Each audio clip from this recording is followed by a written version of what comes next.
The Labor Department reported this week a stunning number of Americans quit their jobs in the month of August. The same report showed nearly 10.5 million jobs remained open through that month. So why are workers leaving their jobs in droves and not taking the millions of new ones available to them? Economists point to a number of factors, including a reassessment during the pandemic by Americans who want more from their work. NBC's senior business correspondent Stephanie Ruhle has our Sunday focus. This week, 10,000 workers at agriculture equipment manufacturer Deere & Company made their voices heard. The cheap labor bubble's finally busted. John Deere says it's committed to resolve the dispute with a favorable outcome for their employees. It's the first strike for the United Auto Workers Union in 35 years, and just the latest in a string of labor actions across the country.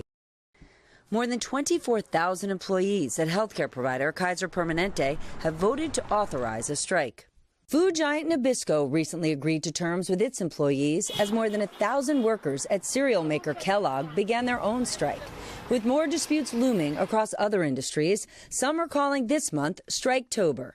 Our future is not for sale. Demands across the board are similar: better wages, better and safer working conditions. We are seeing employers break out the same playbook where they're trying to offer bonuses or new perks to try to attract workers. Workers are emboldened. They have more leverage as companies continue to struggle to hire enough employees. There are 50% more job openings today than pre-pandemic. And this intersects with another phenomenon, the Great Resignation. A record-breaking 4.3 million Americans quit their jobs in August alone, a 242,000 jump from July, and a 1.3 million jump from a year ago. With extended COVID unemployment benefits run out, workers are defying the experts who predicted a return to the workforce, with many choosing to walk away, even without a safety net. Normally, we see quits rise when the labor market is hot, because that's when workers are best able to find other opportunities, or at least they feel confident in leaving their job currently because they know that another opportunity is just around the corner. Low-wage industries like retail, food service, and healthcare, some of the hardest hit. I think this last year and a half has really challenged us to look differently at the people aspect of business, really place the value in them. Individual employees are motivated by many of the same things driving strikes: better pay, better childcare, more flexibility, and safer conditions. We definitely are seeing more employers actually acquiesce to worker demands because they know that right now it's a very tough situation in terms of being able to hire and retain talent. Bottom line, employees want to be heard. And more, they are. And Stephanie joins me now live. Steph, good morning. Great to see you. These strikes and quits point to an employee market. So how much of this has to do with the pandemic? What's the consensus, the working theory about why all this is happening now?